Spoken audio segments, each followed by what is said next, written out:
मिरजेत चिकनच्या दराचा भडका प्रथमच गाठला 300 रुपयांचा टप्पा.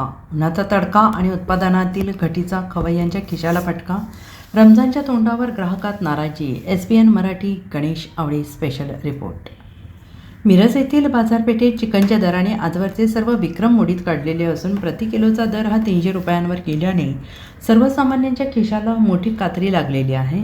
वाढत्या उन्हामुळे पक्षी मृत्युमुखी पडण्याचे प्रमाण वाढल्याने आणि उत्पादनात मोठी घट झाल्याने ही दरवाढ झाल्याचं समोर येत आहे. सध्या उन्हाची तीव्रता प्रचंड वाढलेली आहे, ज्याचा थेट परिणाम कुक्कुटपालनावर होतो आहे. सर्वसाधारणपणे 45 दिवसात तयार होणारा पक्षी उन्हाळ्यामुळे आता 60 दिवसांचा कालावधी घेत आहे. त्यामुळे मार्केटमध्ये पक्ष्यांची आवक कमालीची घटलेली आहे. बॉयलर ट्रेडर्स असोसिएशनचे जिल्हाध्यक्ष सरताज भोकरे यांनी दिलेल्या माहितीनुसार उन्हाच्या तडाख्यामुळे पक्षी मृत्युमुखी पडण्याचे प्रमाण वाढलेले आहे. तसेच पिल्लांचे दर आणि पक्ष्यांच्या खाद्यात झालेली मोठी दरवाढ यामुळे पक्षीपालन सध्या अडचणीत आलेलं आहे. 6 ते 7 महिन्यांपूर्वी चिकनचे दर 240 ते 260 रुपयांच्या दरम्यान होते. मात्र सध्या बॉयलर पालन केंद्रावर जिवंत पक्ष्याची होलसेल खरेदीच 155 ते 160 रुपये किलोने सुरू आहे. परिणामी किरकोळ चिकन सेंटरवर सध्या 280 ते 300 रुपये किलो दराने विक्री सुरू आहे. चिकनच्या इतिहासातील हा आत्तापर्यंत उच्चांकी दर मानला जातो आहे. सध्या रमजान महिना आणि सणासुदीचे दिवस आहेत. दुसरीकडे बोकडाच्या मटणाचे दर गगनाला भिडलेले आहेत. मटणाला स्वस्त पर्याय म्हणून ग्राहक चिकनकडे वळतात. मात्र आता चिकनचे दर 300 पार गेल्याने खवय्यांमध्ये तीव्र नाराजी व्यक्त होते आहे. अशी दरवाढ कायम राहिली तर खवय्यांना आतापासून आषाढ पाळावा लागतो की काय, अशी परिस्थिती निर्माण झाली आहे. त्यामुळे उन्हामुळे उत्पादनाचा खर्च वाढला असून आवक कमी झालेली आहे. खाद्याचे दर आणि पक्ष्यांचा मृत्यूदर वाढल्याने दरवाढ अपरिहार्य ठरली असल्याची माहिती बॉयलर ट्रेडर्स असोसिएशन जिल्हाध्यक्ष सरताज भोकरे यांनी दिली आहे. मी सरताज भोकरे, भोकरे पोल्ट्री सर्व्हिस, साकोसा जे सांगली, सातारा, कोल्हापूर, सांगली जिल्ह्याचा मी अध्यक्ष आहे पोल्ट्री असोसिएशन, ट्रेडर असोसिएशनचं. आज रोजी ब्रॉयलरचं मार्केट फार टाईट चाललेलं आहे आणि दुकानदारांना सुद्धा आज दुकानामध्ये आज 300 रुपयांपर्यंत चिकनचा दर गेलेला आहे. याचं कारण असं आहे की लोकांचं गैरसमज काय होतोय की सणासुदीला मुद्दाम दुकानदार चिकन महाग करतात अशी एक कस्टमरची एक समजूत आहे, पण ते समजूत चुकीची आहे.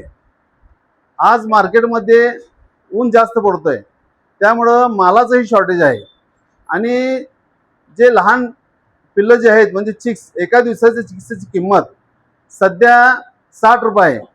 तर ह्या चिक्सची किंमत मिनिमम 27, 28, 30, 32 रुपयांपर्यंत असते.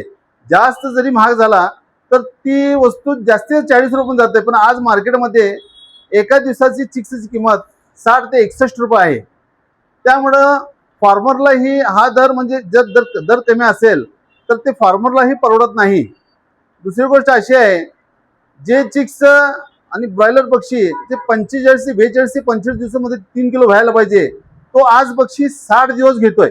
म्हणजे उन्हाचा तडाखा एवढा आहे की पक्षी खाद्य खातच नाही, म्हणजे फिडिंग होत नाही पक्षी. आणि तो पक्षी फिडिंग न झाल्यामुळं जास्त पाणी पितोय आणि जास्त पाणी पिल्यामुळं तो पक्षी, त्या पक्षाला काहीही रोगराई येऊ शकते. म्हणजे CRD म्हणा, CRD म्हणजे सर्दी, म्हणजे सर्दीचा प्रकार होऊन तो पक्षी बॅकफुटवर जातोय आणि बॅकफुटवर गेल्यामुळं फार्मरचाही मोठा लॉस आहे आणि फॉर्मरला सुद्धा पैसे जास्त मिळत अशातला काय भाग नाही आणि दुकानदारही जास्त पैसे मिळवतोय अशातला काय भाग नाही. म्हणून कस्टमरनी ही गोष्ट समजून घ्यायला पाहिजे की आज चिकन महाग का झालेला आहे. आता लोकांचं गैर काय समज होतोय की आता रमजान महिना आहे आणि ईद आहे, ईद असल्यामुळे दुकानदारांनी मुद्दाम दर वाढवलेला आहे. अशी काय परिस्थिती नाही आहे. तर ह्या पोल्ट्री फार्मला सुद्धा प्रशासनाने काहीतरी मदत प्रशासनाकडून व्हावी आणि ह्याच्याबद्दल पाठपुरावा करण्यासाठी आमचे सातारा जिल्ह्याचे अध्यक्ष आहेत बशीरभाई कारभारी, त्यांना सुद्धा आम्ही प्रशासनाला कळवण्यासाठी किंवा त्याच्याबद्दल काय फॉर्मॅलिटी असेल तर ते करून घ्यायला आम्ही सांगू. तर आज दिवशी ह्या मार्केटमध्ये म्हणजे आजपर्यंत एवढा दर 300 रुपयांपर्यंत कधी गेला नाही आमच्या सांगली जिल्ह्यात. पण आज सध्या तरी हा विक्रमी दर गेलेला आहे.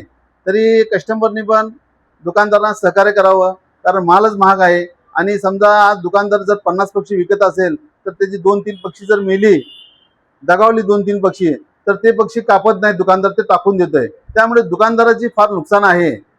तर कस्टमरांनी जरा सहकार्य करावं दुकानदारांनी. आणि सध्या 1-1.5-2 महिने उन्हाचे दिवस आहेत आणि 1-2-3 महिने अशीच परिस्थिती राहील असं माझा अंदाज आहे. कारण ऊन जास्त असल्यामुळं पक्षी वाढत नाही. पुढचा महिना जास्त उन्हाचा आहे. नंतर परत मे महिन्यात सुद्धा, एप्रिल मे महिन्यात सुद्धा जास्त उन्हाचे दिवस असतात. त्यामुळे पक्षी जर टाइमवर नाही वाढलं किंवा हा टेम्परेचर कमी नाही झाला तर ही परिस्थिती 1-2-3 महिने राहू शकते. होईल 10, 20, 30 रुपये, 40 रुपये कमी होऊ शकते, नाही असं नाही. पण झालं तर हे जर कमी होणार नाही झालं तर मग ही परिस्थिती आहे तशीच चालेल. 1-2 महिने तरी ही परिस्थिती राहील असा आमचा अंदाज आहे. Bureau report SBN Marathi, Miraj.